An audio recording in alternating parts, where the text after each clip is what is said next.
So it's continuation of last week's study group. We're going over the my I think it was kind of I think it was a min cash and the 250 guarantee on bet. Um, so we'll just pick up where we left off. That's like that. Okay. All right. Yeah, that's a fold.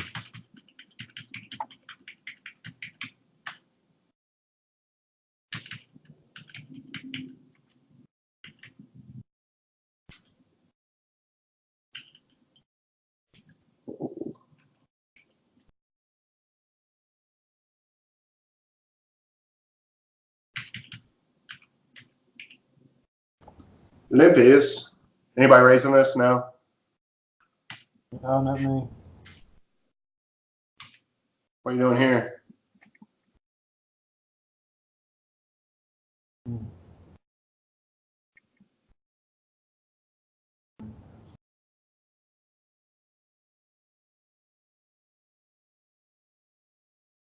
You thinking about it? Yeah, I'm debating about whether or not I would do a small re-raise or just flat. Right. I am I think too, I'd actually. Because I'm not folding. I'm not folding with the backdoor draws here. No, I don't see a reason to do that either. I'm just wondering. I kind of want to know what Chad is going to do. Yeah. Well, if we flat and Chang raises, what are we doing? And I'm probably getting out of the way. The problem is he could be on a flush draw and doing it and just trying to represent strong. So if we raise, we're folding to a well. He's less likely to raise us than two, isn't he? Yeah.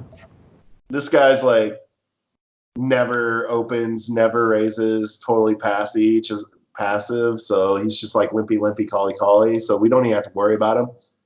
If we raise and he calls, we know that he's got us beat as it sits right now for sure. This guy, I don't have anything on this guy really. I don't really have much of anything on either of them. But this guy's like super passive too, and he's betting.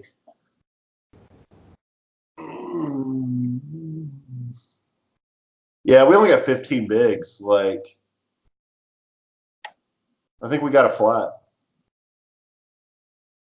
I think we do have to flat. Just said he'd be back, so. But yeah, I think it's the flat. I did flat.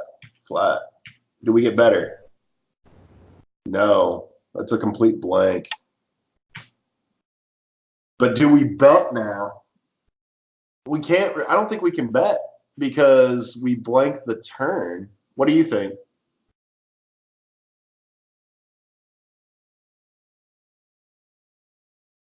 I think I'd be more interested in checking here because of what you just said. It's not like we have a hand where we have a chance of improvement much. I mean, hitting a 6 or a 9 is pretty unlikely. Are we folding to any bet? Well, that's the thing. I think we're folding depending on the size of the bet. I also think that at this point, with 4,000 in, any reasonable bet, I think that we either fold or jam, and I don't think that we get anything that we beat to fold. And I don't think we can call. That's a good point. Right? Right. Any reasonable, if Chang bets 700 and then 7 bets another min bet, we close the action, but we're closing the action with nothing, right? So why give up the extra big blind with middle pair? Right. Like garbage kicker, because we don't have a draw anymore. I think we just have to let it go. Yeah, I agree. And you did. But now it checked back around. He open folds. That's interesting. It's like, Ooh. ah! Jumped off the cliff. How much can we bet here? I mean, Represent strong by betting low. no.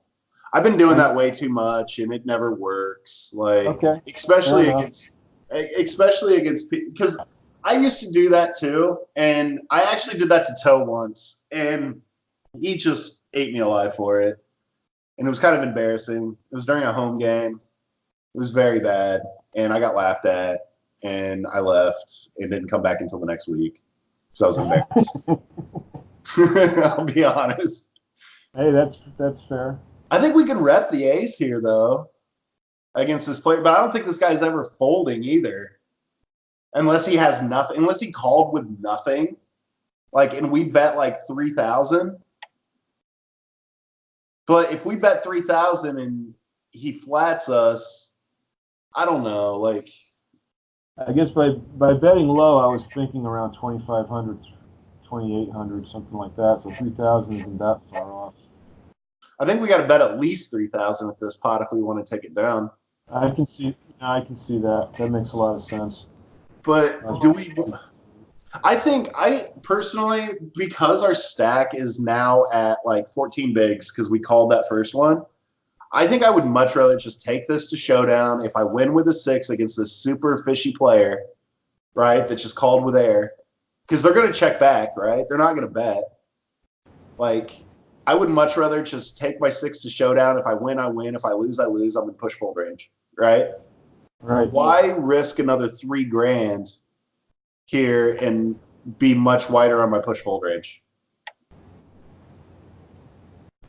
That's kind of how I feel about it. Well, we're closer to the end of the tournament too, right? No, we're probably close to late. We're probably close to like late reg, and then I probably have about another hour. Oh, I didn't realize. I thought we were a lot deeper into the tournament. Okay, I just assumed. Well, we are. We're about 2/3 of the way through, but we're probably right at the end of late reg, and there's probably about 100 people to go through late reg before we get. Yeah, but 2/3. There's no. Oh, Toe's back. What's up? Can you help me? Check fold. We're at 15 bigs. Okay. You just check, right? Yep. What do you do? Fold. Fold right here, even with the back doors? Yeah, because you don't have enough chips to get to the river. Right. I ended up flatting. You also don't know if homeboy in the back seat's going to raise you. Right, that's where I was at too. Your 9 is probably not good, and your club run out is probably not good. So you're out here hoping for a 6. Fair enough. That's basically what he just described. What we just were talking about, more or less, is the fact that we got stuck because the way we were thinking was we were putting chips in there, and then we were thinking, all right, now what do we do? Because we don't have that much chips to really play with here. Yeah, and if you're going to float, you want to float with enough of a stack where you might be able to take it away later if you don't hit your hand and they show weakness. Here, we don't have enough chips to do that. Yeah. Yep. That makes sense because I want to bet like 3,000 on this river. Yep. And you have to why do I want to do that when I got 14 bigs left for decent push fold range when I'm risking almost half my stack and leaving me with what, like less than 10? Yep. So yeah, makes sense. Even though the odds make perfect sense to make the call, I can definitely see it. Like, it makes more sense just to fold it.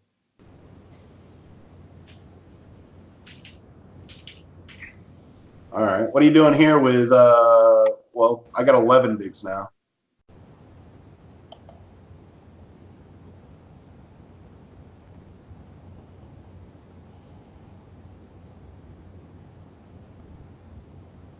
And you're in a vacuum too. I'm looking at this. All right, I'm just gonna say what I would do because I'm in this tournament. I got a guy with 51K behind me, and then in front of me I've already been raised 2,100. Queen Jack suited, I would fold here. And yeah. Yeah, it's either folding or shoving, as Yeah. I think, because of I don't that know. It's 51. super close. It's super close. I'm gonna ICM it. I don't think you can because it's not an all-in. But Oh, you're right. I think it's a fold too. You have no fold equity. This guy's raising on like 12 blinds. Yeah. What do I do? Yeah, I fold it. King 7 is a fold there. Is it? Wait, go back. That was small blind, right? I'm a big blind. Or Oh, it's a I'm on the fold. button. Okay. That's a fold, yeah. I think that's a fold too. A fold there too. Mhm. That's a fold. Ooh. Uh, ooh. You got 2. I'd say that's a fold. What do you say, Twirl? What would you do? I would usually fold this if it's earlier in the tournament and I got plenty of chips. I would just call and see if I get lucky on a flop. But I'm doing that type of thing a lot less now. Yeah, because we're like at 10 bigs now, so like I think we gotta let it go. You should fold this in either scenario. Yeah, because Yeah. you got 1 caller behind and you have 2 to act behind you. And they're raising an early position. If you're going to play the ace 10 there and you have chips, you should 3-bet it. And if you don't feel comfortable doing that, then it's probably a fold. I'm beginning to feel that a lot more when I'm playing too. I've been trying to focus on that a lot too lately, where like if I'm thinking about making the flat, like it's an automatic 3-bet, and if I don't feel comfortable 3-betting it, I fold it. Like It's a decent rule of thumb. I've been kind of trying to force myself into that mindset. Splitsies.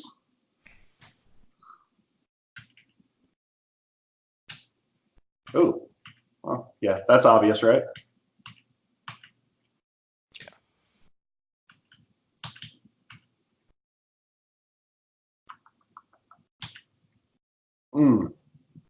Fold. Anybody calling that? Anyone jamming this? Not me. Ooh. 11. Ooh. Oh my God. What are we doing here? We got 12 bigs. We got 11 bigs. I We're would gonna see flat it. that. We're gonna see it and then stop and go it. We jamming it. We folding it. We need 7% equity. It's a call, and then you just go with it if you hit a queen or a 9 or a jack 10 board. that's. I'm pretty sure that's what I did. What are you doing if the big blind raises? Folding. Folding. Yeah. That's what I do too. All right, good. I'll make sure. Now it's a fold. That's fold. That's fold. That's fold. What are we doing here? Yeah, Got 8 bigs. Actually, you only got 7 bigs. Realistically. 7 bigs. To me, that's a fold. I need to look at the charts you're using, but to me, that's a fold. Yeah, I had you bookmark those Jonathan Little ones, didn't I? Yeah, and I just haven't gotten around to looking at them. I've been working with the ones from Ben for the sit and goes that I've been working on. Seven blinds in the hijack, right? I'm sorry? 7 blinds in the hijack? Low jack. Low jack, right. It's a jam. Button. Yeah. I thought it was. Because I actually keep those charts up while I'm playing. Should. And just flow through them. But yeah. Yeah, I'll do that. I'll do that when we're done tonight. It's the bottom of the range. Yeah. It's at the very bottom, but yeah. You got through. That's a shove. Okay. I'm like pretty nitty. Like I'm getting some respect here because I'm 18-11. So, and I'm only calling 9%. So, Yeah, but don't make the mistake that people are paying attention to that shit in a $2 tournament. yeah. They're literally looking at their cards, seeing ace 5 and going, ooh. Or seeing 8, 9 and going, ugh. And that's about as far as it goes. That's full. That's full. Oh, that's a fold in that position.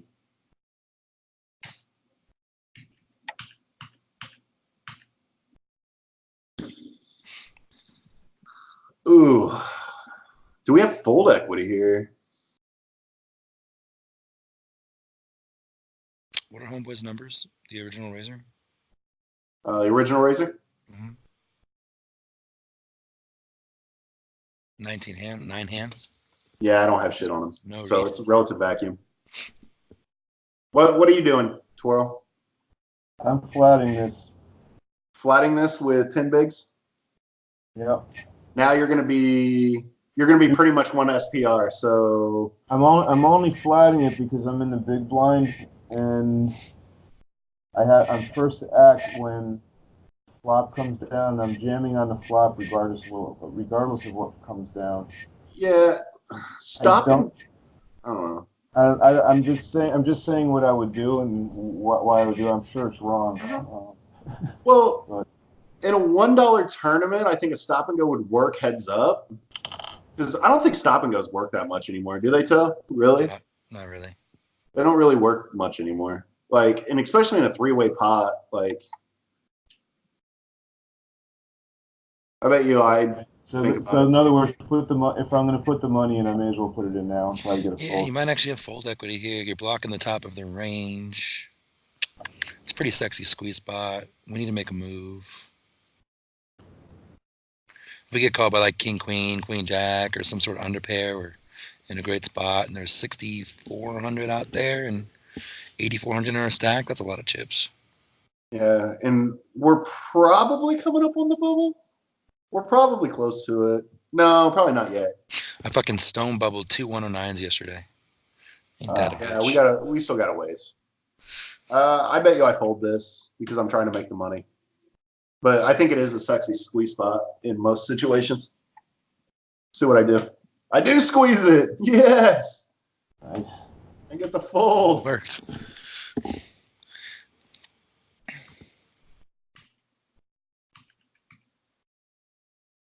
Fold.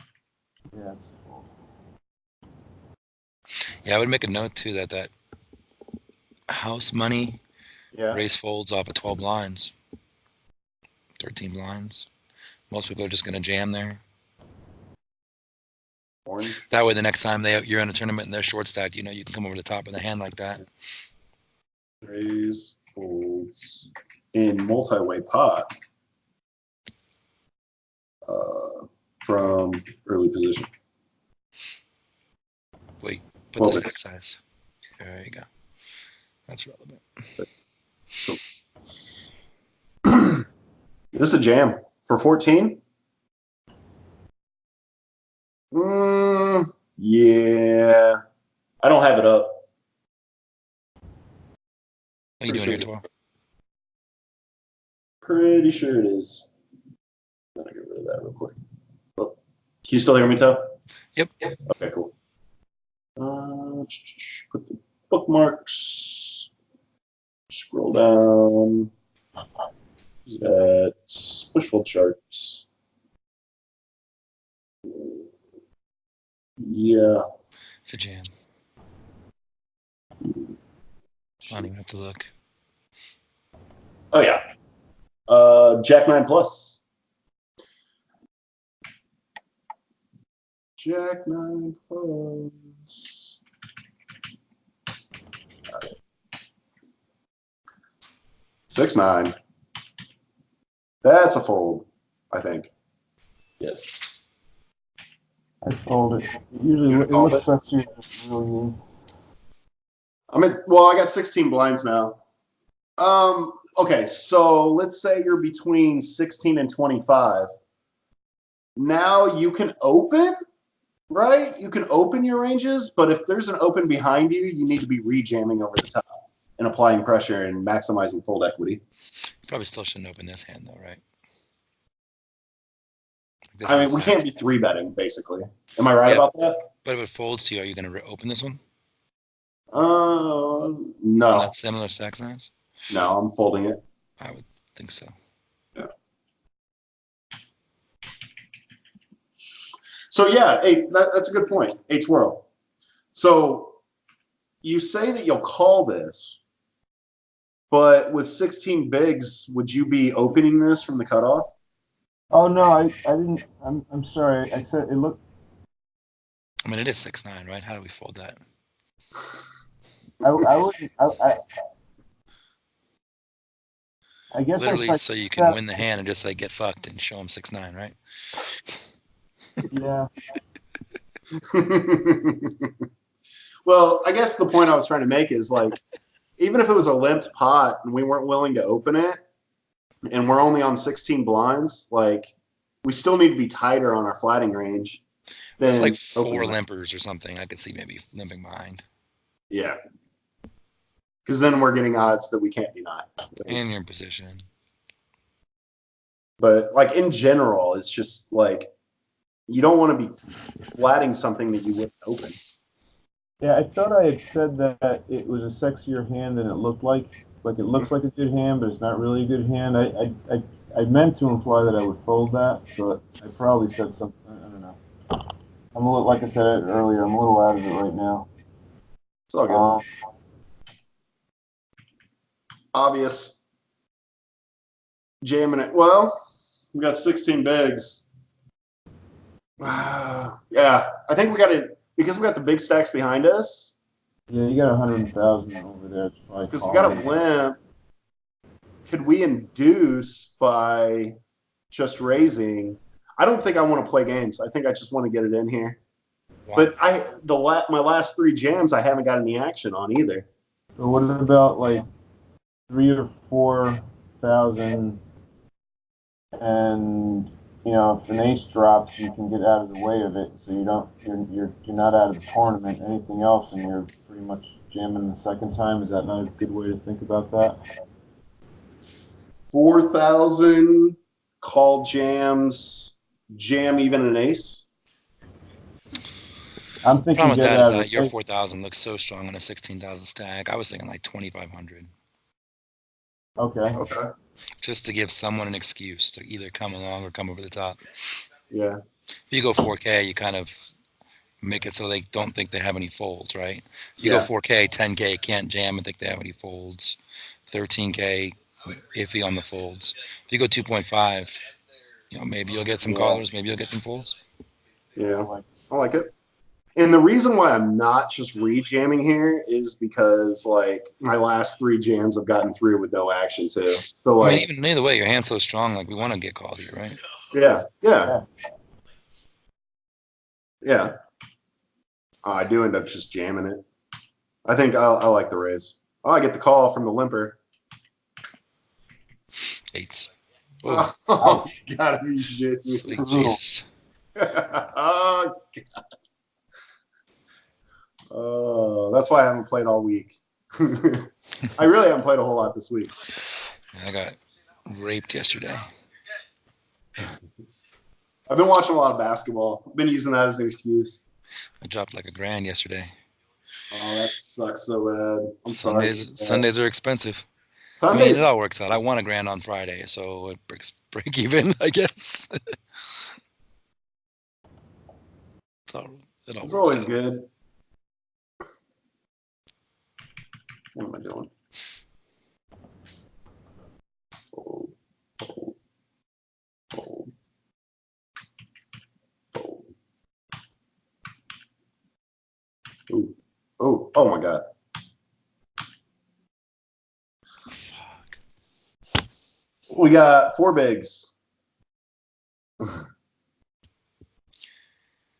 mean, we just got to get it. We just got to play it. Like, I feel like we hold the best equity right now. Like, we got 4 bigs. We're not going to get better equity with this much in the pot, I don't think. I think we just, like, accept our fate.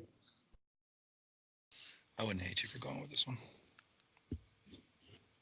What do you think, Twirl? I like both. I mean, I can see shoving here for sure. I can also see folding here and trying to see if you can get another 2 hands. You have another.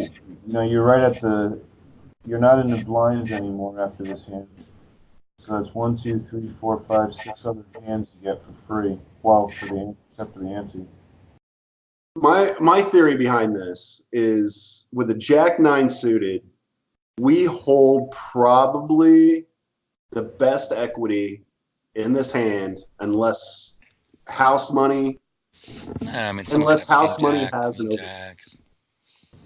ace jack. right? I mean, am I right for thinking that? I don't know if you have the best equity, but I do think this is a pretty good spot with so much money in there. And I mean, you're dead anyways at this point with 3 blinds behind. Right. So this is a good That's spot true. to quadruple up. And if you come away with this, it's going to be serious. That puts you right back in the game. Oh God. That's good. Now we're going to be heads up with the dead money. Yeah, it's true. And an 8. And you got it. The poker god showed me mercy after giving me that nasty beat with his. I mean, what did he have? 6s? Ace 9? Tens. Wow. I'm surprised he didn't. He just called with 10s there. Oh, that's so gross. Like he had my blockers too. Yeah, you were fucked. Talk about fuck your best equity. Yeah. Wow. He had my blockers too. Sheesh. Yeah. So hold on. He flatted with tens and then jammed over the top. It's so terrible. I don't I hate don't it. hate that I at all. don't hate it. I probably don't He does squeeze with have the 10s there very much. I'll probably flat there as well. When you come over the top and you get this flatters, they're weaker because if they had aces or kings, they're going to come over the top of this as well. So I don't hate it. And now he's just like Now ISO. there's a fuck ton of Ted money in there. Yeah. Yeah. Okay, I see it. I see it. Just yeah, so ISOing at this point. Yep. Okay. Got crazy. God, you were 8% or so to hit that river. What else wasn't I?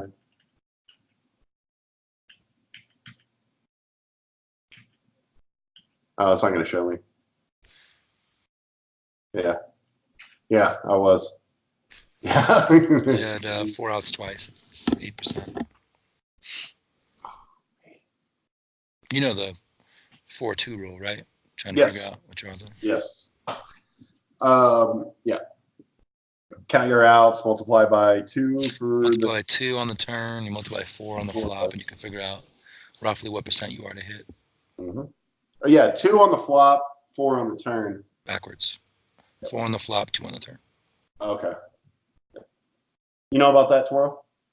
It's pretty I used to know it inside out, but that was years ago. I've since forgotten. I'm going to look that up and refamiliarize myself with it. Yeah, basically what you do is if you figure out you have 4 outs and you're on the flop, you just do 4 times 4. You're roughly 16% to hit it. And then if you don't get it there and you're on the turn, you still have the same 4 outs, you're roughly 8%. Just multiply by 4 on the flop, multiply by 2 on the turn, whatever your outs are. Okay.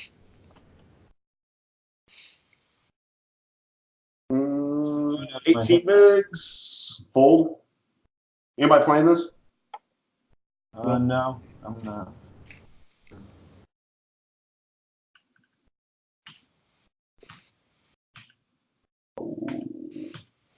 What are we doing here? What are you doing here, Toro? I'm thinking. I'm probably raising to about 40, 42. We got 18 bigs. What do we do between 16 and 25 bigs when we got an opener? It's called rejam range, right? Yeah. I just realized I haven't looked at that in a while. I gotta get that back up. There isn't any real charts for it because it's really ICM based. No, I mean my notes, so I can reread. I have to go over those. So I can Yeah. It's rejams are really ICM based too. So like he just jammed for 2 bigs under the gun.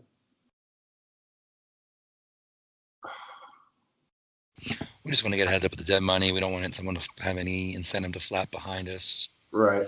We have 18 bigs. The only play is to jam it. I'm trying to justify a fold, but I can't. Like this is one of those spots where it's like, man, why couldn't I just got like an ace queen or an ace king? I'd have been much more comfortable. Yeah, it's all right. This is pretty damn good. Yeah, got the diamond. Oh. At least you only lost to him, though. Yeah, and Yeah, I'm that's a why we jam it, right? So no one else can come along, and we Right. don't really want to raise to 4 and go from 18 to 14K. That's a little tragic when big blind's 1200. So yeah, we have no choice.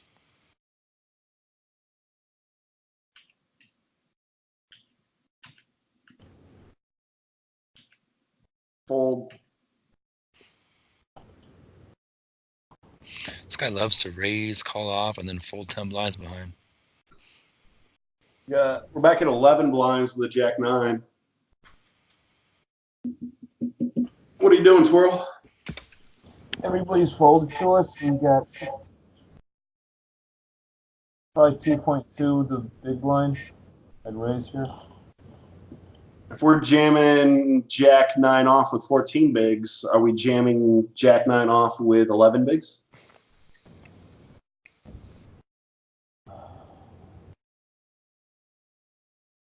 Push fold range gets. I'm only thinking this because of the effective stack is relative. Oh, he's got 23, doesn't he? I was thinking that was Yeah. 13 for some reason. I mean, he's got 9 bigs, yes. He is calling us relatively wide, yes. But mathematically, you get wider as your stack gets lower. Thinking of it that way, I'm probably folding there. Yeah. I mean, it's a jam, obviously. But like, It's are we actually on the bubble? Are we trying to like squeeze through one more? You know? it's just off the shove chart. Yeah. It's a fold. And Toe hates I say that because he's It's a just fold. like, go off the chart. We're not here to min cash. We're here to win. No. This is off the chart, so I would fold it. Is it off the chart? Yeah, jack 10 off. Really? Yeah, unless you know that these guys Oh, I was looking at the hijack earlier. You're right. you guys are looking to overfold. These guys are over folding. I guess we can exploit that. But if you're just going straight Nash, it's a fold. Jack 10. That's so at 14. At 14 is Jack 9 off, but at 11 it's Jack I 10. don't think 14 is a jam either. Let's see. 14 Jack 9 off. Yeah, it actually is tighter because you have more fold equity, I imagine, with 14 blinds than you do with 11. You're looking at. You're looking. Are you looking at the one you created, or are you looking at Jonathan Littlewood's one? They're identical. Because I'm looking at Jonathan Littlewood's right now. Are you looking at 12% or are you looking at 10% annies? I'm looking at 10%. Am I in 12%? I'm looking at 10%. 11 blinds on the button. Jack 10 off. Yeah, Jack 10 off for 11. It does say that, right? And then if you scroll down to 14, it'll say Jack 9 plus. Right, because you have more fold equity with 14 blinds than 11. So you're going to get called more often when you jam the 11, so you need a slightly stronger range. Oh, so the actual percentage range is smaller, but at 14 it's more polarized than it is. It counts for fold more equity. merged. Okay, interesting. I learned something today. Interesting. Yeah, so discontinue everything I just said for the last minute and a half because it was all wrong. Off the wrong chart. I do jam and I get the fold. It's not terrible. I mean, you're one tick off the chart. You know, I wouldn't beat myself up too much, but technically it's a fold. That is really interesting. 13 bigs, ace 10 with an open. I bet I fold this. Why? Because it's an open. I'm not opening, right? Is that Oh, it's a limp. Well, he's got 45 bigs for one compared to my 13. He's more likely to call me wide. Then I'm playing 60-40, best case scenario. I don't know. I just don't like it. I'd like it much better if I was suited. Sure. I mean, I'm pushing Horn's grandmother out of the way to get this in the middle, especially with the limper. Like, now there's dead money. Fuck it. I would have jammed this if it folded to me. I'm not expecting the limp to be strong. I'm still jamming. Yeah. I mean, I don't hate either. Like, you got What do I do? I end up letting it go. Like I think that the Just go to better. showdown. Oh Jesus! Yeah, Doesn't even go to showdown. beating myself up over it now. Yeah, it's a snap jam. That's the difference between that hand right there was the difference between me winning this tournament and losing and min cashing this tournament. I think. Could be. This is actually also a jam. A little worse hand, a little worse position. Yeah, and I don't hate that fold as much, but I wouldn't hate a jam either. That was the low jack. Button cut off. Hijack. Hijack. Hijack. Thank you.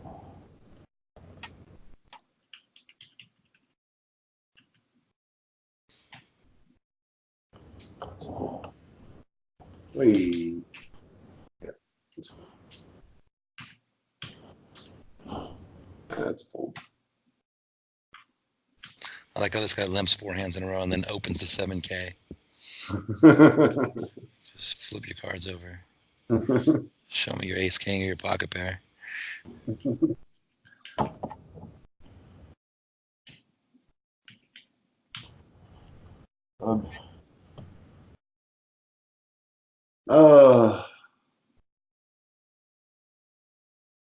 Is that questionable? Because that's a snap fold to me. I guess I should look. I'm gonna look at the chart, but What do you think, John? King 7 suited. 12 bigs. I think this is just straight push fold range because he's basically just shoving for 12 bigs. He's shoving for 12 effective, right? Technically, this is call fold range, right? Just saying, because the push has already happened. Well, yeah, but for our call, it's going to be standard push fold range because he's jamming for 12 bigs. It is a snap call. Yeah. We're so far ahead of his range. Yeah. He's going to be jamming all the 8-9s, the jack 10s, the queen jacks, random garbage. Pairs we're flipping with, worse kings, aces we're 60-40 with. Snap call. I agree. I think it should be a call, but I bet you I fold because I'm a wuss. I do. But yeah, I just get on the line. We're probably close to the bubble, and I was just like, I want to at least get in there. Why? What does $1.50 do to your bankroll? For bet, a lot actually, because I've been hovering. I was hovering at like because I only put playing like, a $2 tournament. What does a $1.50 do to your bankroll? It gives me one more buy-in. That's garbage. Fuck one more buy-in. Win it and get 100 buy-ins. I have racked it up from like $10 up to like 50. That's cool. 60, 70. I think it's at 60 now. Okay. Because this is my 0 to hero like site that I'm like, I only put $10 on the site and I'm going to blow it up. Sure, and you're far under rolled for this tournament, so yeah, you still can't play as scared money. You got to play it as if you're rolled. True. Or put that money on a site that's got smaller buy-ins. True. Or add money to it and give yourself the correct amount of buy-ins, one way or the other. Right. Yeah. Huh. What are you doing here, Twirl? Queen 10, offsuit, 16. We're in a small blind. We don't have much choice, do we? I think we got to jam this. Yep. Yeah, Queen 10 off. You got to jam it. We got to jam it. Sharp. 100%. I am pushing Horn's grandmother out of the way to get my chips in on this one, though. But not King 8 I would which was have a better jammed it hand. anyway. It's because I got to call it off. Like I'm Ace 10 off, which was also a better hand. Because I hate calling off. Like I just hate calling off. It's okay to call off. Well, one hand there was a limper in front, so it was dead money, and then calling off is okay if it's blind versus blind, and you know, I mean, it's a spot where he's going to be jamming on you wide. Then call off wide. Yeah, and I agree with you. I agree with you 100%. I should have called that. But here, I don't know. I just feel like the aggression, I get much more out of it than I do just letting it go or flatting it for half a blind. I'm jamming this too. I just think we should have been jamming all those other hands as well. And this is the weakest hand we've seen so far. We jammed this one. And this guy's playing face up, right? Like he's limping everything and then opening to 7K when he's got a big hand. Yeah, So and just that kind of gave me abuse that limp.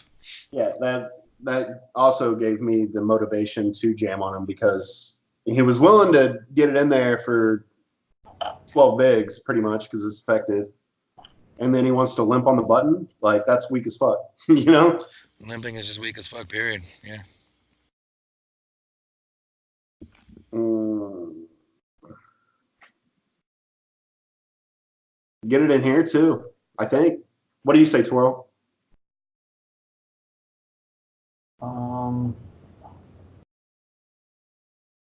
Uh, 27-9. I bet you I fold. Because the guy never raises. What's this fold to 3-bet? 0 out of How 2. many hands? 2 hands. Golly. How do I not jam this? I probably tanked too. I was probably like, I know I should be I jamming. don't like the player's stats, but I'm probably still getting this all in because I'm rolled. But this is a standard rejam with no stats. Yeah, without any stats. If this was a vacuum, I'd be jamming it. F3B doesn't bother me too much because he hasn't had that many opportunities. The fact that it's 27-9 worries me a little because he's generally going to be limping, and now he's raising, so he should be stronger. But the question is he limping king queen suited here or not? I don't know. Limp called with Jack A suited. Raised with 9-10. Squeezed with 10s. Jamming This it. is the guy with the 10s. I'm jamming it. Yep. Yeah, I folded it. Standard jam, though. Mhm. If I had no stats on the guy, I was jamming that all day.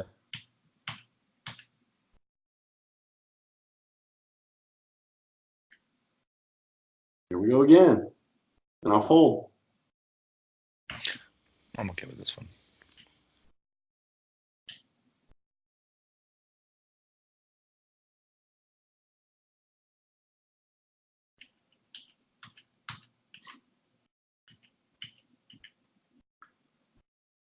Everyone cool with just saying it? Yeah, why not?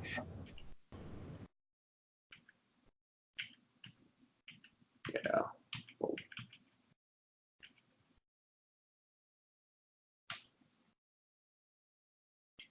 Did I play that? I don't think I played that. Nah, that's a fold. Everyone okay with that fold? Oh, yeah.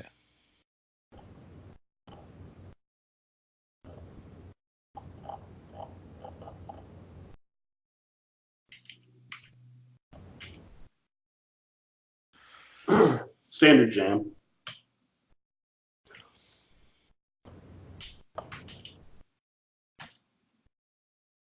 Ooh. Ooh. I'm pretty sure this is a jam too. I think it's fold. But kind of hijack, low jack, and 10. No, it's a fold. You're right. It is. And 7 is a fold. Jack deuce. Jack 8.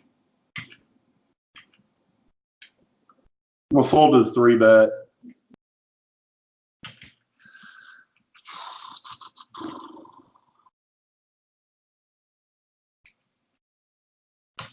Here we go again. Anyone seeing it? Yeah, I think we have to. I think we have to too. Even when we've got 8, like I think we The see good it. thing about these short stacks is you're never going to not realize your equity. So when we have 40 blinds here and we have queen 7, it's really hard for us to realize our equity because we're out of position and we might be folding the best hand, or even ace 7, let's say. We might be folding our ace highs to a c bet, which is going to be the best hand sometimes. When you have this many chips, you hit a queen, you're just going with it. Like there's no not being pushed off top A or anything like that. All right. You agree with that, Twirl? Yeah, of course. I would never have been able to articulate that prior to saying. I don't even know if I can articulate it now, but that makes a lot of sense. I ended up folding it. God. We would have folded anyway. But still, that was results-oriented play. That was terrible.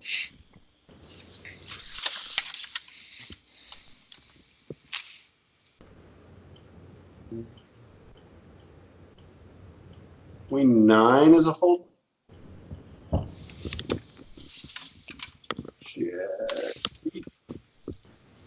3, Jack 6. Fold. Anybody jamming this, or are they folding it? Fold. I fold that. Yes. I don't see it on a chart anywhere either. Easy hand. No brainer, right? Balance your folding equity. Didn't you see that video I gave you? There you go. Balancing folding equity. That fucking video was awesome. Oh yeah. So happy Hornet found it. So happy you found it. I mean, I've been talking about it for about 5 years. I found it about 5 years ago and then couldn't find it again. It was pretty funny. He's like, yeah, pocket rockets, just let them go. He flops the straight. There's a raise and a jam, and he just lets it go. It's so funny. I'll find it. I'll put it in this chat so you can. This is high level shit here. The guy's actually a really good winning player, but he was. He did it as a joke. The guy with like 25 table. Yeah, he's good. He has a book out too, because I looked him up. He's good.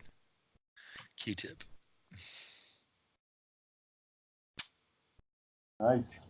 Hold on. Did you see what he just did? Huh. The 4s.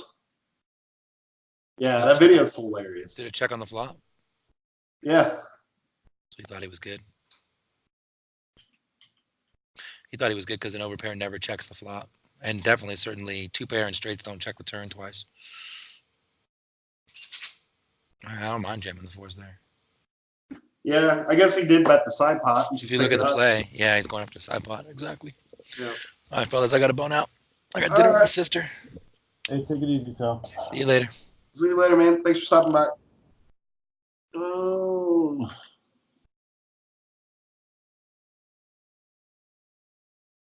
What are you doing here? You got 18 bigs now. Well, I'm folding that. With 18 bigs, you're going to flat it? No, fold. Oh, fold. Okay. Your voice like rumbles through my speakers, so I can't tell the difference between flat, and fold. Dude, I'm sorry. I had the mic on the other side of my desk. Is that any better? No, it's not your fault. It's my speaker's fault. Oh, okay. Ooh, Jack 9. Oh, when are we gonna see it? That's fold. Oh, what am I doing? That was a mistake.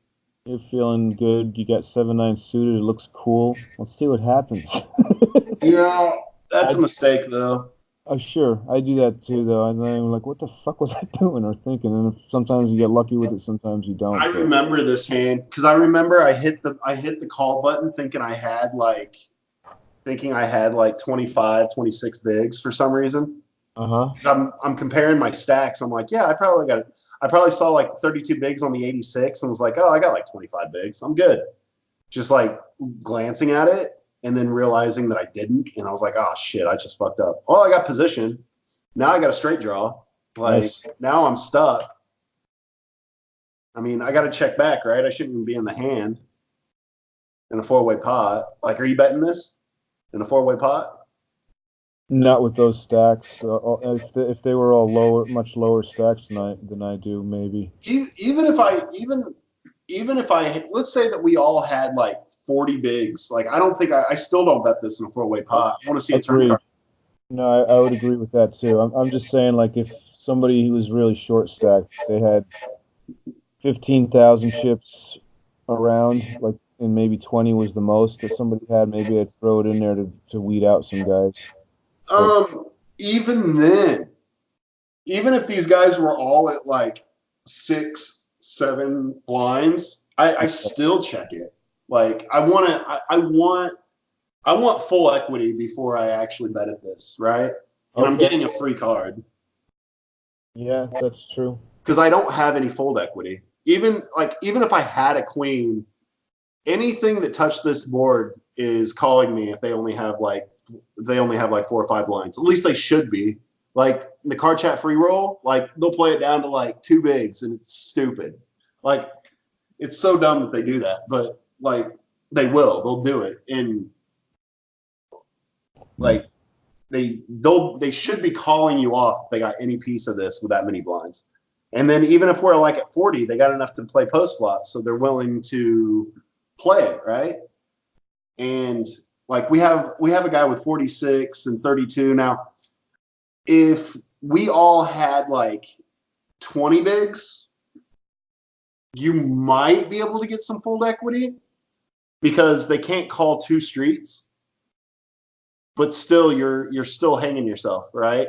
Because you're better off playing this as a check call when you hit, because you're going to pull more value if you actually hit, and you're not losing as much if you miss. Right. Yeah. But I can see where someone could make a justification of, yeah, bluff at it because you got the draw and you're pulling fold equity off of smaller stacks at like 20 or maybe even 15 blinds by betting into this. But you're going to have to like double barrel it almost every time, and that's scary. Yeah, no, that's true. And now we have a gutter that's actually, well, what do you think? Is that a good card for us or a bad card for us? It's definitely not a.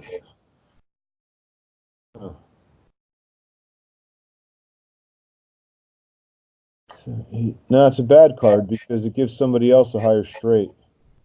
Potentially, if we hit our straight, it gives somebody else a potential higher straight. But I mean, they could be drawing to the higher straight. Yes. Well, yeah, drawing to. I'm sorry, because we're still in a draw as well. Plus, you got the draw of the flush, which is now a different. It's a club draw. Or do we not consider that in the equation? Well, you got the club draw now. You got a backdoor club draw, which is possibly there because it checked around. Backdoor club draw is probably folding unless they have like 2 pair, or like a ace-6 or an ace-5. But I don't think that that's limping. I think it's a terrible card for us because you're right. It opens up the high end straight.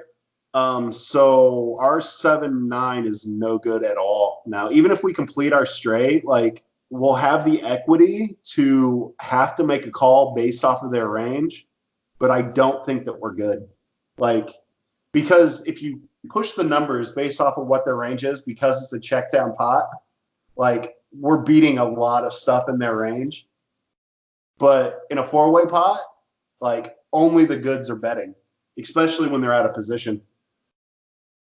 So like, but yet we still have to make the call because we have a strong hand and we're beating their range. So yeah, that's a really bad card for us.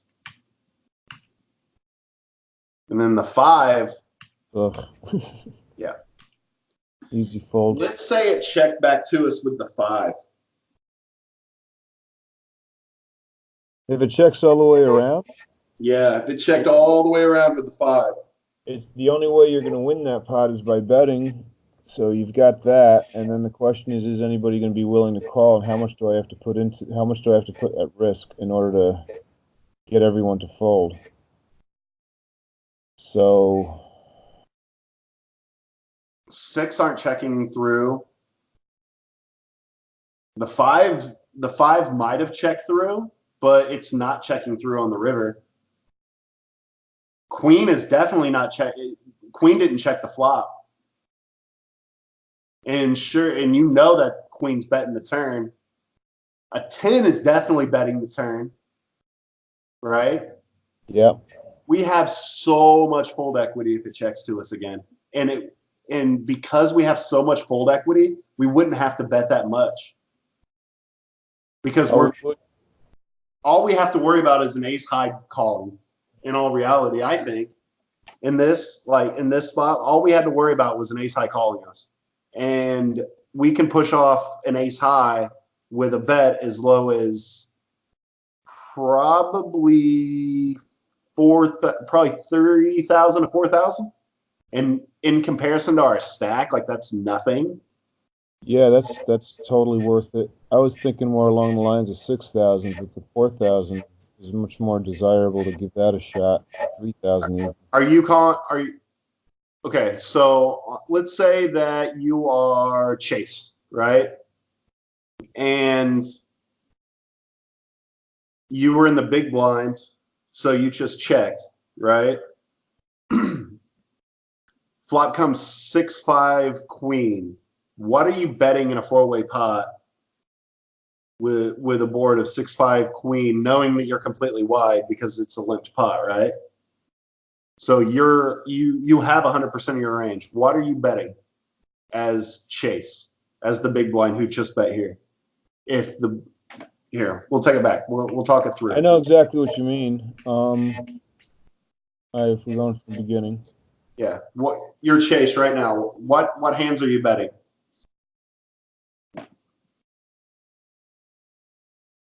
Yeah, it's interesting. I'd be pretty much betting anything I don't have. Anything that touched that board? Well, I mean, even if I didn't touch that board, I got 124,000 chips. That's the initial bet, and I want to see how many people I can get out of the pot, and if anyone's going to come along. I'm trying to be a bully. I would suspect in that position. Well, you got the chip stack to be a bully, but you have two left to act, right? And you have the guy who originally limped to still act behind you. I would check as high as a queen here. Oh, if I had any of it, I would be checking because I'd want somebody else to act. I'm just saying if I had nothing. Well, so would you be bluffing it? I wouldn't be, not in a four-way pot. I wouldn't be bluffing this. Yeah, and that's my stack. I'm letting you know what I'm just being transparent about the way I play, not necessarily what I should. I am too. Like, I came into this, I had a mindset for this, but now that mindset's changing. Now that I'm looking at it the way that I'm explaining it, like I was thinking that I would bet this queen if I was in Chase's spot, but under the circumstances, I don't think I do. I think I just check my queen. I call my queen and let everyone else catch up. Interesting. Unless I had like a terrible kicker that didn't go with the 6-5, like a queen 3 or queen deuce, I'm probably betting that. Queen 7, I'd be checking. Queen 7 plus, I'm checking. Anything less than that didn't hit 2 pair, I'm betting. Because I want to go ahead and I got the equity now. I want to hold on to it with that, right? But everything else I can still improve. And a small bet with a queen is going to keep in 5s and 6s. So yeah. And then obviously he completely missed because he limped. So he would have been the first bet if he got any piece of it, right? Right. So, and then I obviously checked because I got the draw. And I'm not trying to push off with only 15 bigs against 2 large stacks. Now we know RTJ completely missed because he didn't bet the turn. So we know he doesn't have anything. Chase is now betting the queen if he had it. And he's betting a flush draw if he had it. And he's checking 6 and 5. And then obviously he's still, but you're playing in a $2 tournament. You really think that they're putting that much thought into it? Well, that's the thing. In this situation, like even if it's a $2 tournament, that's how they're going to bet the hand, right? Okay. He's betting a 10 here, right? He's betting a queen. He's betting a 10. He's betting a flush draw. Yeah. He's got the stack to do that. Now, Crawlway,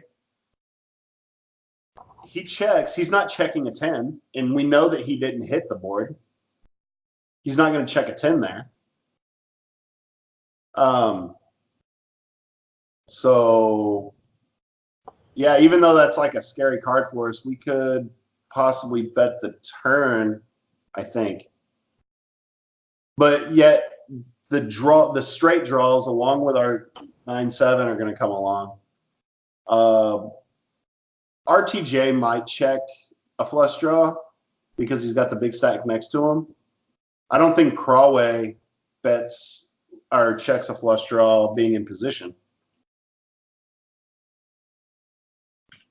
So I don't hate the check, but on the river with that 5, Chase had the 5. Or he was using his stack. Either way, we had to fold.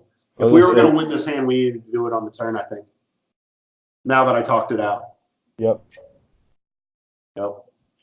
Easy to see after the fact, too. Mm-hmm. And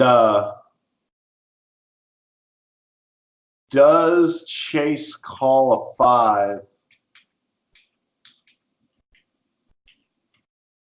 if we bet 8,000 here? 8,000, 9,000. Does he call a 5? I doubt it.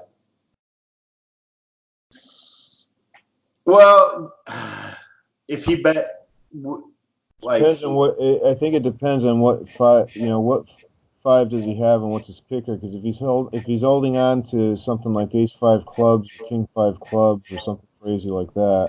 Mm-hmm. If he has a club blocker, he calls the double barrel, because I think that if we bet the turn, he's going to check to us, and then we're going to have to bet the river on the scared flush. And I don't think we get a 5 to fold, especially if he has a club in his hand. Right. I agree.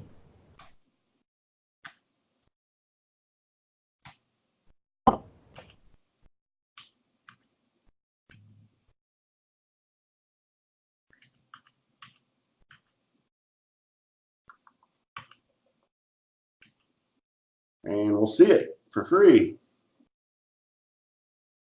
And we're back in the same spot relatively. I hate these freaking flags. You trying to steal this against the limpers right here? No. Yeah, I'm not either. That's a fold. Out of his way.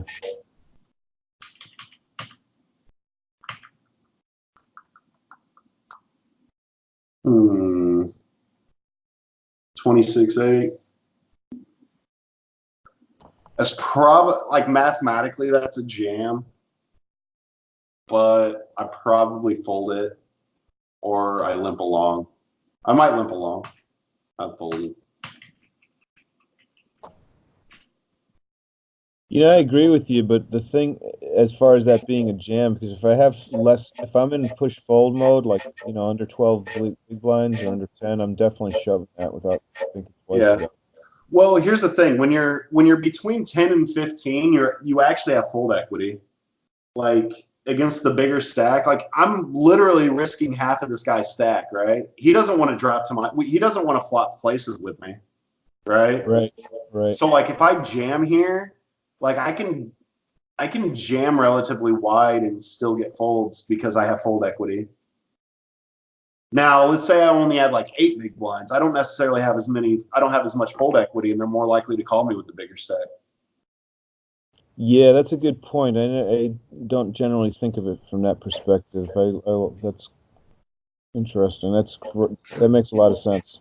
That's all I'm saying. That also feeds into the whole aspect. We have a better understanding of the game, right? So, like, because we have a better understanding of the game, the fish are more likely to call us off with terrible cards and suck out on us. So that basically means that because we have a higher understanding of the game, we're more likely to get sucked out on, even though we have the equity to do it, to make the play that we made. Right. And that's just something that we have to accept as good players, that's going to happen. And I hate accepting it. Like, that's why I fold a lot. Really. when I probably should be jamming because I hate accepting that fact. I really do. That's probably one of my biggest problems. Like, if I was in a higher buy-in though, like that ace 10, I'd be jamming that ace 10 all day. Like I'd totally be doing it. I just don't want I don't want to be stuck in a 60-40 at these stakes. But why should I care, right? Like it's a $1 buy-in. Like I should play it the same. I really should. But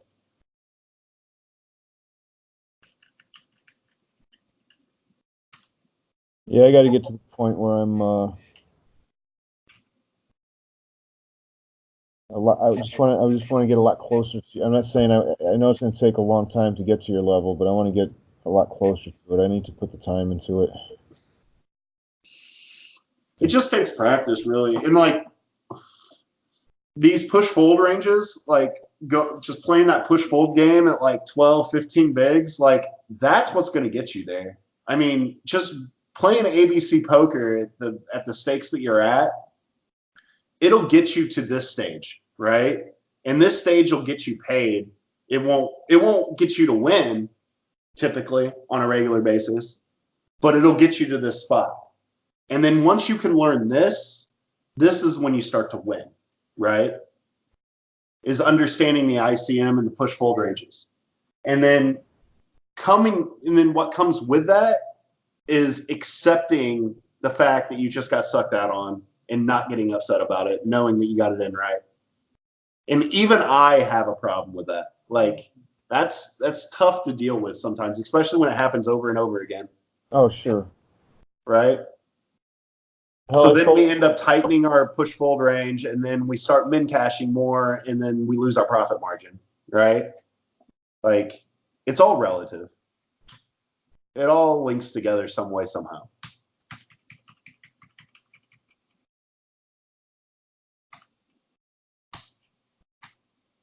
Oh, 10 deuce, flat. Ooh. You trying to steal this? No, not here. Good call.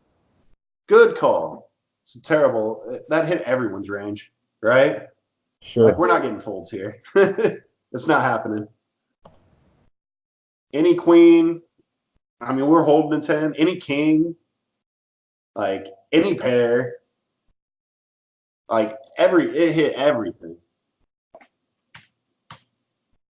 Now we got the 10. Are we betting now?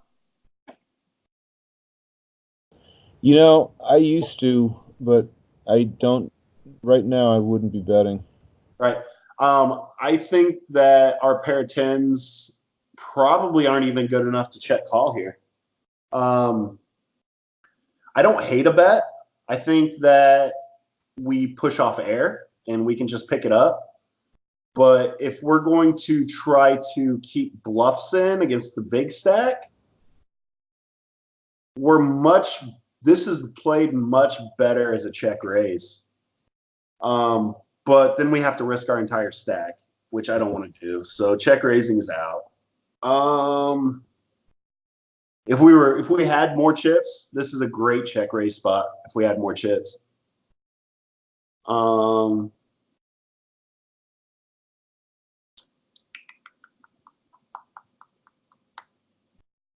I don't want to bet what it takes to take down this pot, and I don't want to get check raised I don't want to get check raised bluffed off of it either. So I probably just check it back in hopes that our RTJ stays passive and gives me showdown value.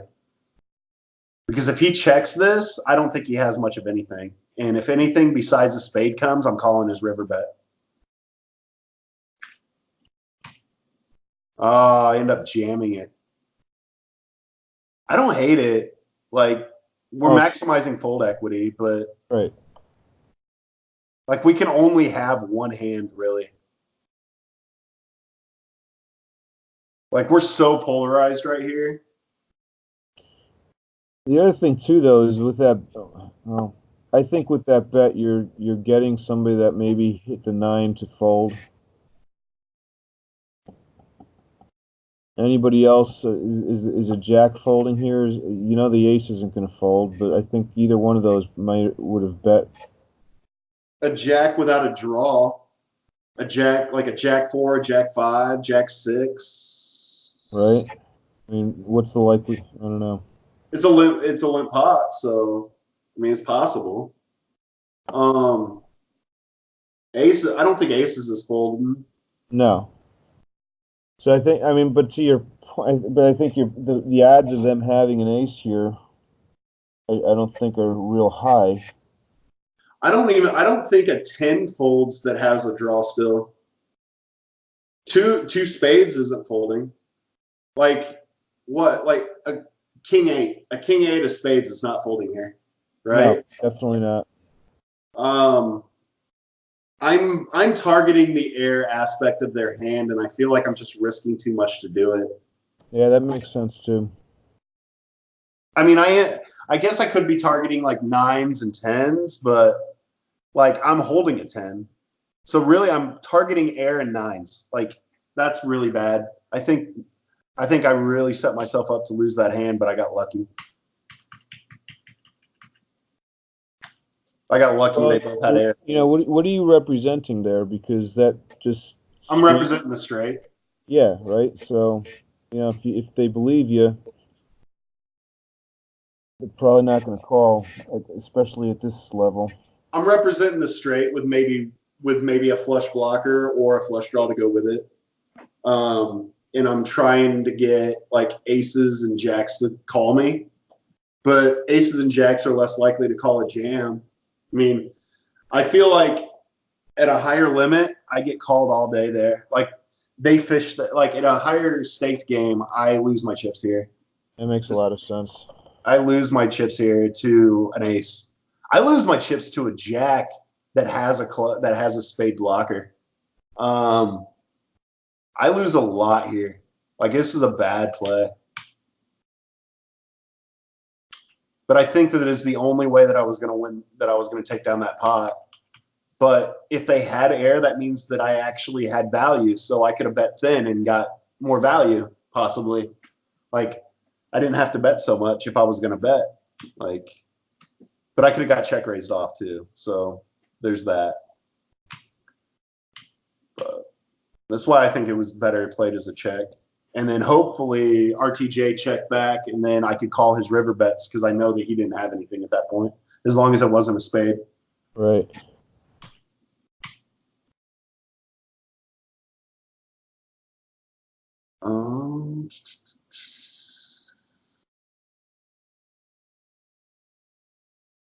We got 13 bigs. What are you doing? Are you using a chart for these situations now that you're well above the push fold range? I'm really not. Okay, I just wanted to make sure I wasn't supposed to be going off of a chart when I come up with your push fold charts. Your push fold charts. They're created as first in. So technically, as a limp, when there's limpers or there's razors behind, it turns into a pure 100% ICM decision. And then that's when you got to kind of understand ICM, use your ICMizer and figure it out, which you can't even use it when people just limp in, which that's what makes it hard. I'm thinking of it in lines of how much am I willing to risk? What are my pot odds? So I need 10% equity to make this call, regardless if I only got 13 blinds or not. Am I willing to just jam with it now? Do I think that I can either, one, get folds, or two, do I think that I'm going to hold up post flop? I'm not going to be holding up very well post flop in a heads up pot here. I'm going to be playing very well in a multi-way pot because I can realize my equity. So I can kind of brush off a half a blind because I only need 10% equity.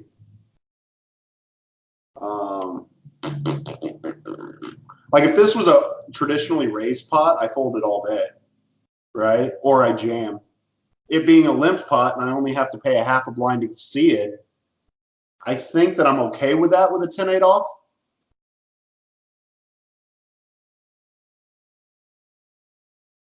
Yeah, I would normally call this. Because we realize our equity pretty well with this hand, I think. But I end up folding it. I just let it go. That's fair. You're probably playing a number of games at the time too.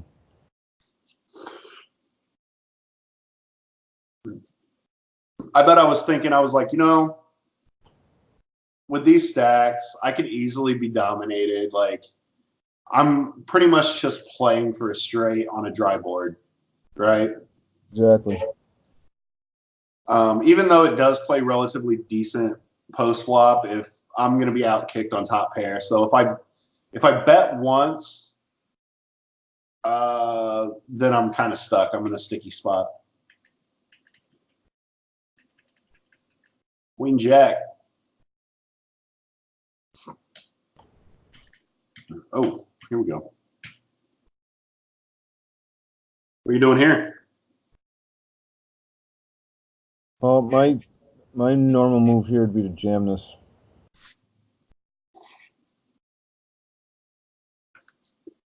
Yeah, I think it's jam all day.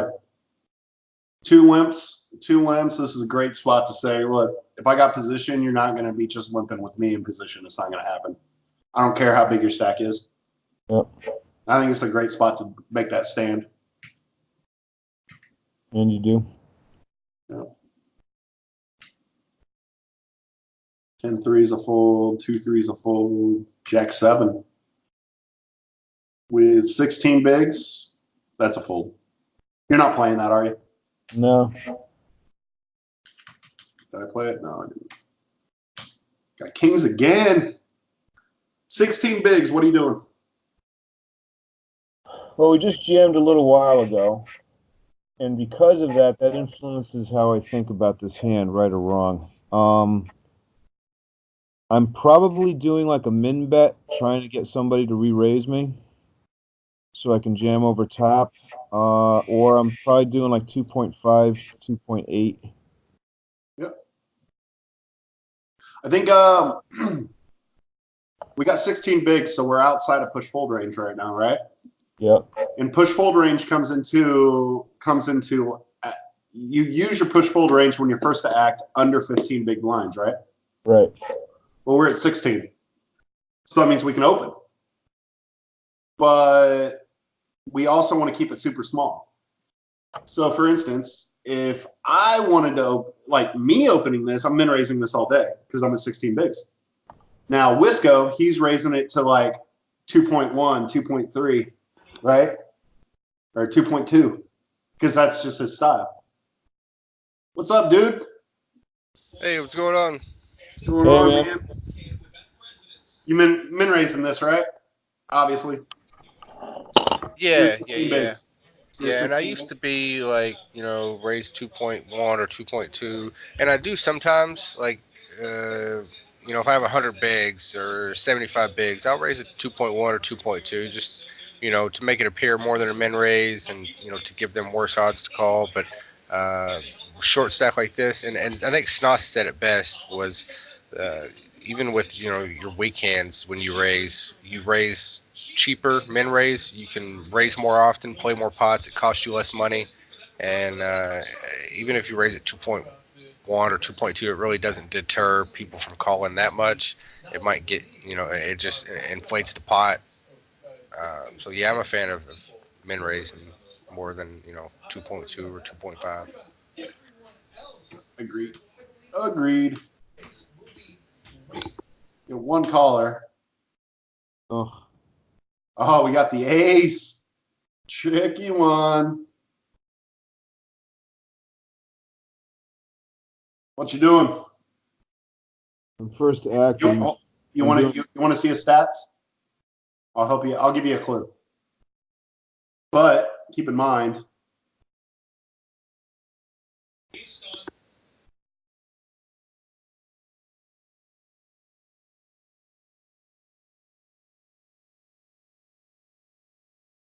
what are you doing?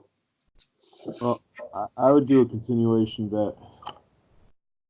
A little under half the stack. I mean, half the pot. Mm, What do you think, dude? I know what I want to do. Yeah, it's a tough spot. I mean, we've got 40K. There's already 20 in the pot. You know, if we bet any, we're committed. Mm-hmm. Uh, it's tough, man. I mean, he's never folding an ace here. Right. I would lean towards check, but then that puts us in a situation. What do we do when he bets? Uh, I would probably just check. I don't have a huge sample size on this guy. It's only 23 hands, but based off of what I have on him from just playing with him at this table, Mhm. he plays 43% of his hands, and he limps 38% of the time. He's calling 17% of the time, so he doesn't call very often. So he's got a decently strong range, but his aggression factor is 5, and he folds 100% to C bets, but he's only got one. I probably use the aggression factor here and the fact that he's like super wide to say that if he's got an ace, he's got an ace. If he doesn't, he doesn't. Regardless, when he bets, chances are we're going to probably check raise him, and he's got an ace or he doesn't, right? Yeah, I don't hate check jamming it. You know, Right. if he's got a high, of course, 23 hands isn't a large sample at all. But if he's got a high C bet, if you think he might lead out something other than an ace here. Mm-hmm. But yeah, then again, he's never folded an ace. It's Right. so nasty to just check fold this though. Right. And my thing is like if this guy like open jams, does something crazy like open jams, I probably let it go, right? Because that means he was already willing to play for my stack. If he does Yeah, something really stupid like bet 5, like 5,000 into this pot, I'm more likely just to flat him because now I'm 30,000 into, yeah, I'm still pot committed then. So I am pretty much check raising everything he bets. Honestly, I was thinking I might have room to be able to check call to see a turn, but yeah, I think that this is a check raise all day if he bets up to if he bets small check raise all day because then we add a little bit of fold equity. maybe a tad, but I don't know. He's never. It sucks to fold here, but he's never folded an ace. I don't think. Oh, he's never And folded. we've still got, of course we got the backdoor heart flush, but we've still got 10, 12 or 13 bigs. I mean, Yeah. we can come back from that stack. So Mm-hmm. I guess it doesn't. I don't hate check folding here, but I'm definitely not betting. I don't think because he's calling with any ace. I don't think we're getting better to fold. We'll see what happens. How much did he bet? 16. 16 leaves us no fold equity, so we gotta fold. Yeah, I think that's probably the best way to do it. As Yeah. shitty as it is. If we get if he bets like 5K, I probably jam on him.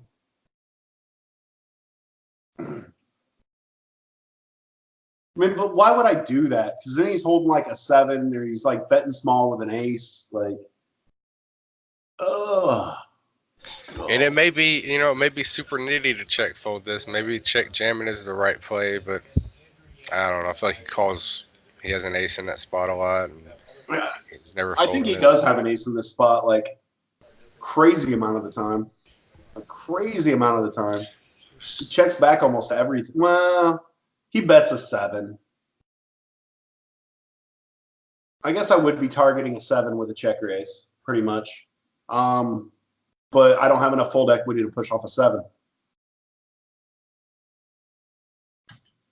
I call him. That's terrible. That's so bad. Now I have to fold. That's so bad. Yeah, that's probably worse than folding, or check jamming, just to call and fold. Well, That right there is the reason why I probably min cash this tournament right there. That hand. That was an obvious mistake.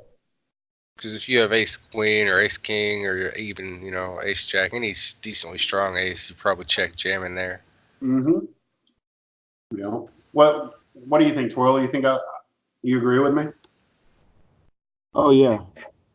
I like I said, I would have c-bet initially, and if he would have come back with a bet, I would have just gotten away from the hand. I've lost with kings too many times in this position. How much would you bet to allow you to get away from a check jam, or to come away with a jam? Like if you were to bet here and he was to jam or call you, how do you get away from the pot?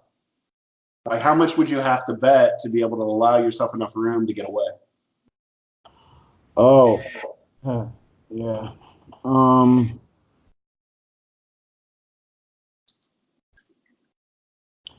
Yeah, that's a good point, because I was thinking about betting like 10K, maybe a little less than that, and that's just not.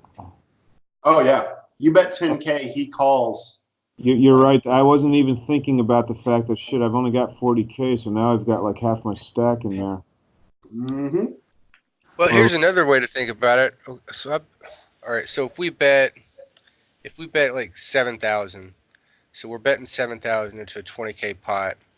So 7 divided, and I've been trying to nail this into my head, listening to these Alex Fitzgerald webinars. So if you bet 7,000 into 20,000 pot, it has to work a certain percent of the time. To figure that out, you do 7 divided by 2,700. That's around 40%, close to 40%. So it has to work 40% of the time. He's got a fold to see bet of 100. Given a small sample size, I wouldn't hate leading 7K, one and done in it, because we've got a strong range opening early position off, was it 15 or 16 bigs? He might let a lot of things go, and then if he calls, we can figure him for an ace and check and potentially give up or maybe get the showdown. Well, the other thing too, though, if we bet 7,000, that means that the pot's going to be at 34.5. We're going to be 1 SPR, right? Yeah, it'll set us up for a turn jam if we decided to take that route. Say a heart pops, that's a good turn to jam. But then again, we come back to the problem of him never folding an ace. Mm-hmm. Yeah. I think the best line here was hoping that they would check back the flop and we could then bet the turn. Yeah, I don't know. He's got an aggression. He's got if he's super aggressive, he's probably betting any turn there after we check. I might go bet 7,000, give up. At least that'll give us a chance at taking it down, and then we still have more than 10 bigs behind if we have to give up. Yeah, but if we bet 7,000, he just calls. Are we just checking turns if it's not a heart? Mm. You see what I'm saying? Like I don't. Yeah, so you either have to go one and done, because if you check, he's probably going to bet and you have to fold, or if you feel like he's going to fold turn, just jam it in there and hope for a fold. Yeah. But I think either one of those options might be better than the check, give up. So because at least we give ourselves a chance to take the pot down with a fold, and if not, if we decide to check fold turn, we're only out 7 more K. We still got 10 bigs. We gave ourselves a chance for that 20K. Yeah. I like the 7,000 sizing for that. Yeah. I mean, it probably does the same as a 10K bet, but we save a little bit. Sure. Could we get away with betting like 5,000, so then we're not necessarily 1 SPR? Yeah, maybe.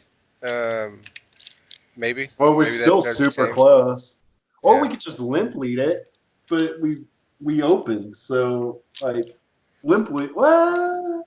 Yeah, I see a lot of people do that with aces and kings. I don't like it, but it does have its merits in certain situations. I think, like if you're at a super aggressive table and people are just raising constantly, I don't mind sneaking it. I usually don't do it, because if they're gonna raise, they'll probably 3-bet. But I can see why some people do limp aces or kings in early spots like that. It's frustrating as hell when you run into it. Right. Well, I mean, I don't mind doing the whole it's I guess just min betting this. Like min betting this and then you can logically get away, right? Cuz you don't have as I mean, much if you had Ace King of Hearts right here, how much would you bet? I would probably try to size it to what I would bet with Ace King. Ace King with the King of Hearts. Yeah.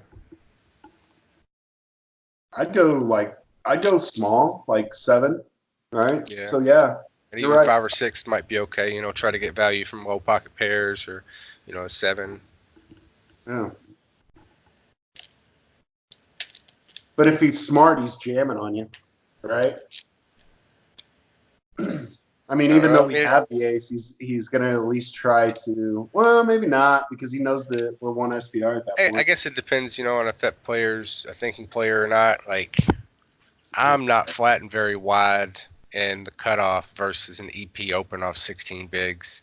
In actuality, I'm probably. What does he have? 32. I mean, I'm probably. Like if I have Ace Queen there, I'm probably calling. Ace Jack, I'm probably just letting go. Ace 10 suited, I might flat. I probably don't go much lower than that. But then again, that's a thinking player. Rec, he could be wide open there. Yeah. This is our last hand right here, and this is a jam, I believe.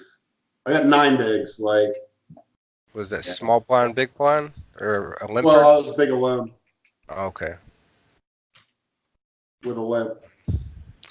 Yeah, I guess it depends on how wide his limp range is. If you have a pre-flop limp stat on him. 40%. Oh, yeah, I would probably jam it. I mean, yeah, he's got... That's tough because he's got aces, he limps there, but 40% is pretty wide. Do you have like a stat on... Of course, he's only got 20 hands. On how much he limp calls. Like I've got a stat on my HUD that has pre-flop limp, and then right next to it I'll have limp call. I have call any pre-flop. Yeah, a good one to put next to that pre-flop limp stat might be limp call, because it'll show you how many hands he's limping, and then right next to it it'll show you how many hands of those limps he's calling. Like if it says 40. And then next to it, it'll say 25. That means he's limping 40, but he's folding 25%. So he's, Or he's folding 75% then. Right, right. No, he's if it's folding like half the time. If it's like 40, 100, he's limp calling every single time. So I think that it gives you a good picture of what they're doing. Oh. I like having it. But yeah, I'm pretty sure I jammed this. What are you doing, Twirl?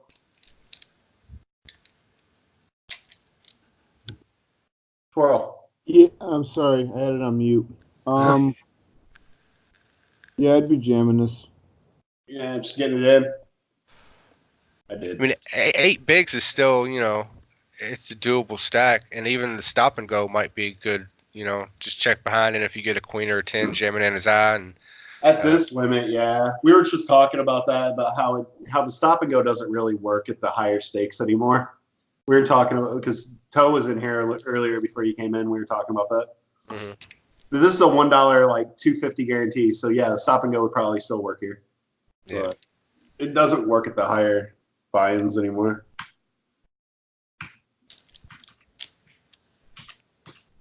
And that was the end of my day. Ugh, what you fucking called me with? Got it in good. It happens sometimes. I had a guy do that kind of shit to me with 9-4 off once. It was just ridiculous. So the moral of the story here, Twirl, I'm not mad about it.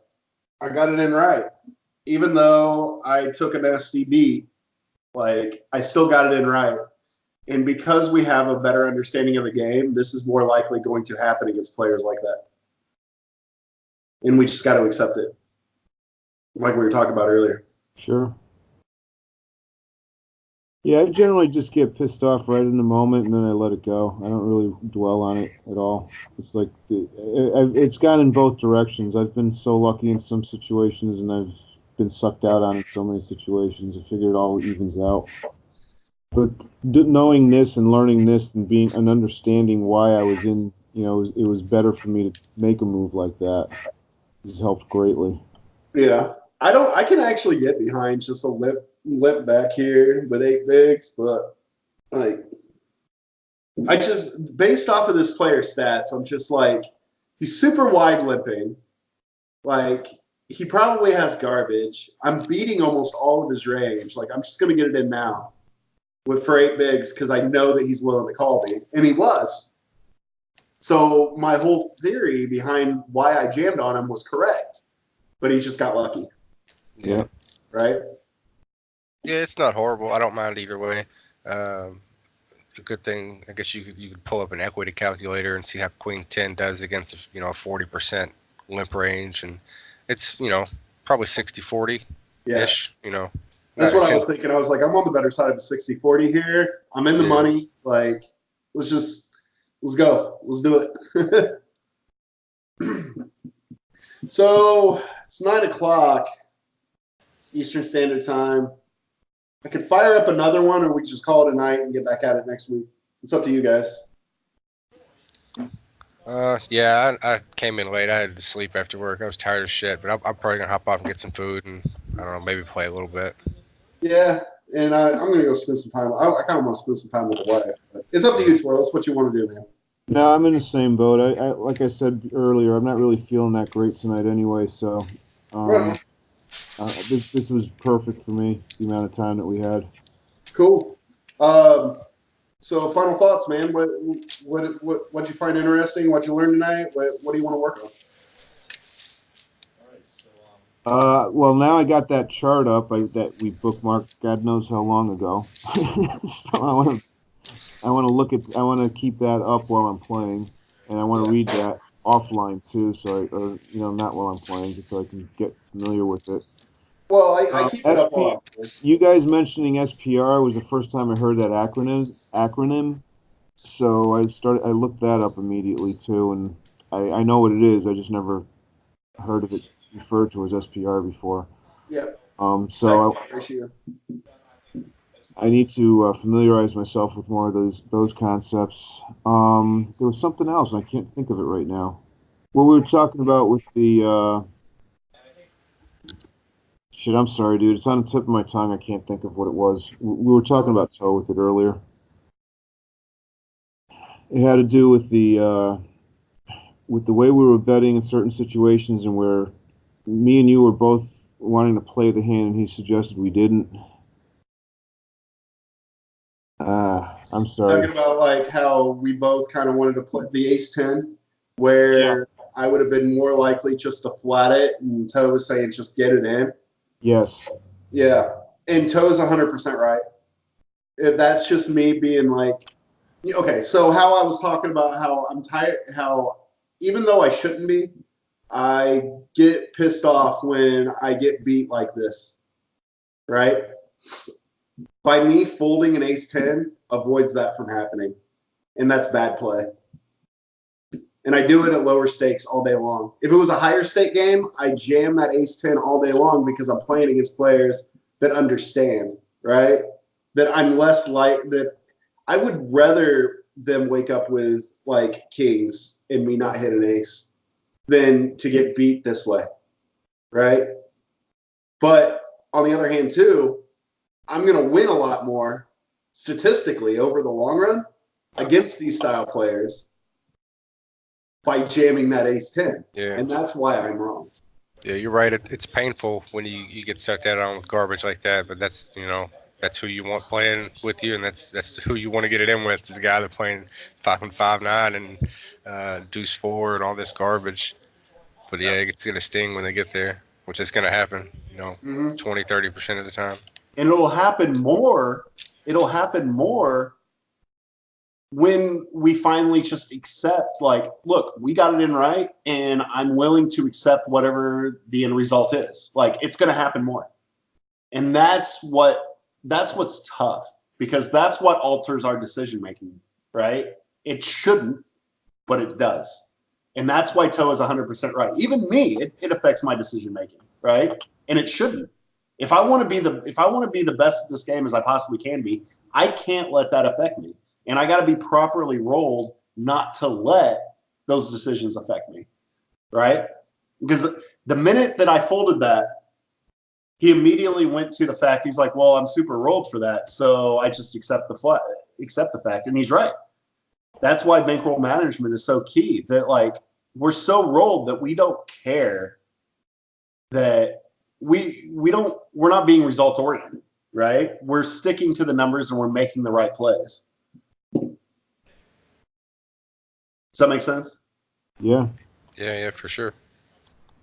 But yeah, even with me, like for instance, like this is a bet online game. I deposited $10 into the sports book and I transferred it over, and I've literally played on this $10 for like a year and a half and never deposited anything else.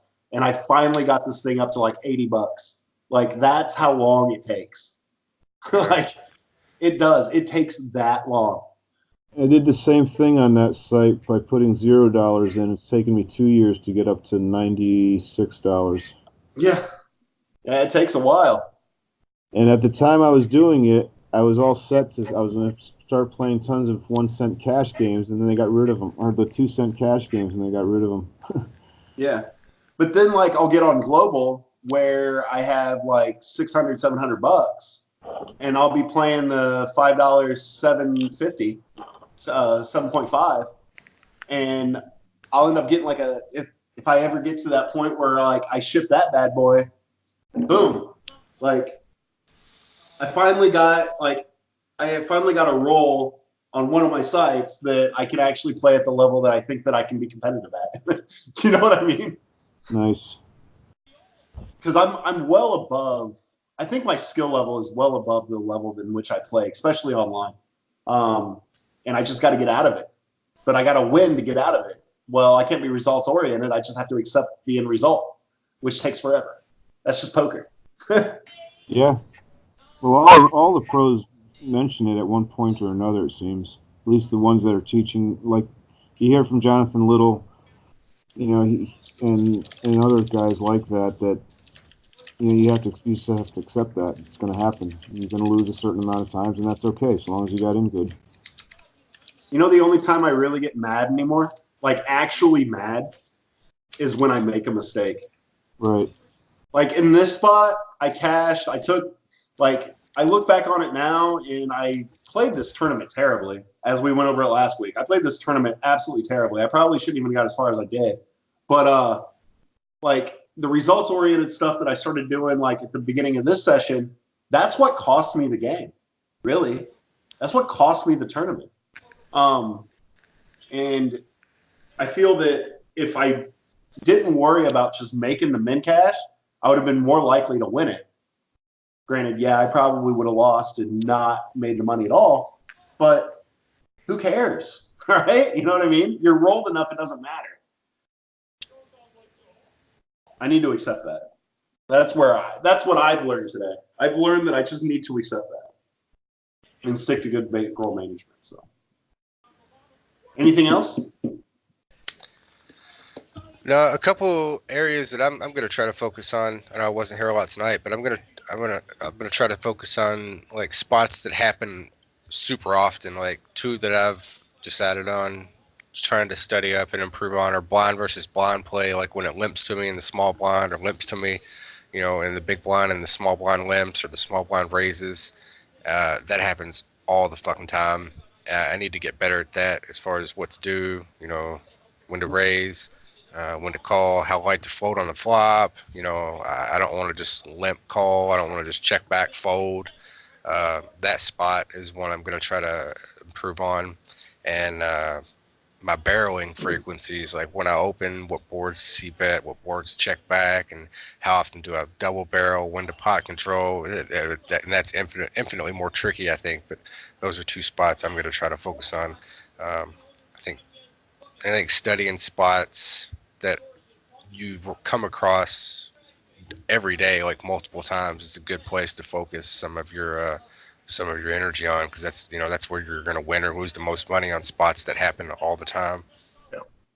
And I'm glad you brought that up, because that brings up something that I kind of wanted to talk about that I forgot to bring up.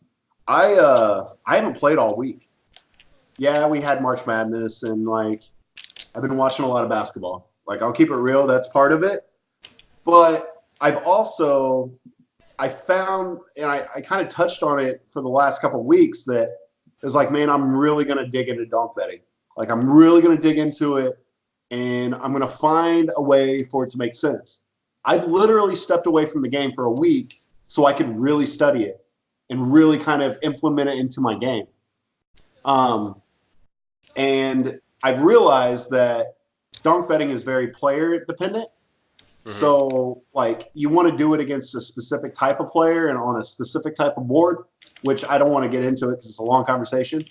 But that has led to, okay, now I need like a process that I need to go through every street to make sure that I'm covering all my bases before I make an action. So now I've developed a system like where I check their stats, I check the board, I check what I have, then evaluate their range, and then I make my bet, or I do whatever action is appropriate. Like I kind of put it all together, right? And I think that that kind of goes beyond like whatever we want to do, whatever we want to focus on. It's like, how do we actually teach ourselves how to do it, right? And I'm glad you brought that up, dude, because like everyone learns differently, and everyone in essence, everyone needs to teach themselves. So instead of like focusing on what we want to learn, focus on how we're going to learn it. Yeah. Does that make sense? You like that? You like that, Twirl? He's not there. He might be on mute again. Sorry, I was typing. I didn't want. So I put you on mute so I wouldn't bother you guys while you were talking. But yeah, I agree with that. Yeah. So like, know what you want to learn, but teach yourself how to learn it. I know that sounds really confusing, but I bet it. No, it's exactly. It's spot on. I mean, there's nobody can teach you anything if you don't have some kind of a learning plan or at least process to follow. Yeah, donk betting is definitely a good tool to have in your arsenal. I've had pretty good results with it overall. Are you guys subscribed to Alex Fitzgerald's mailing list? No, I need to. Yeah, man. If you go to, and I can type it in the chat. I actually wrote his name down earlier when you mentioned him, so I could look. Because he sends out emails like every other day, like consistently for like the last year. I've got an email from him at least every 3 days, and it's an article, a strategy-based article with links to videos, and sometimes he'll do free webinars. Like he does at least one free webinar a month. It's great to have, man. I would suggest it to anybody to get on his mailing list. Yeah. Add it to the chat. I'll definitely look into it. I subscribe to Upswing, so like I don't pay for it anymore. I basically got it for like a month, and then I'll wait for someone to say that they updated it, and then I'll probably pay for it for another month, and then get like the new content, and then like that's kind of my plan with that, because Upswing really helps my cash game. Like it's really turned my cash game around. Like I wouldn't suggest it for tournaments. Like I think it's very, I don't know how to explain it. Like, I guess like if you ever subscribe to the lab and you go through it, you'll see what I mean. Like I think it's very situationally based, and they don't explain the situations very well. But like for cash, it's amazing, especially at the micro stakes, like micro stakes cash. Like I turned my game completely around by just 1 month of that. Wow, that's cool. But yeah, I'll definitely look into Fitzgerald for sure. Is that it, guys? Anything else? I've been using Jonathan Little. Yeah, he's good too. For sure. He's got a lot of free stuff. I've been getting his emails for about a year as well. Yep. And similar to what you mentioned about Fitzgerald, he'll have free webinars sometimes, and every so often he'll have a deal, and I'll buy a bunch of his videos. Yeah. Yeah, Jonathan Little's good. He pushes his product a lot. He advertises a lot in his free stuff, but he does good strategy, free strategy webinars as well. And I listen to his a little coffee in the mornings usually most of the time. Early in the morning he'll have those 30 45 minute hour long On Twitter. Yeah. videos. Yeah. Sure, I'll do the same thing. Yeah, he's been linking it through Facebook most recently. Also, too, get on Twitch and look up those Germans, man. Those Germans are crazy good. That might be like a little like next level stuff, and it would be even harder for you to understand. But like, those guys are crazy good. I get on there and watch them all the time. Nice. Nice. So, all right, guys, well, it's been fun. We'll see you guys Yeah. next week. For sure. thanks Take care. a lot. Good Take luck care, this guys. week.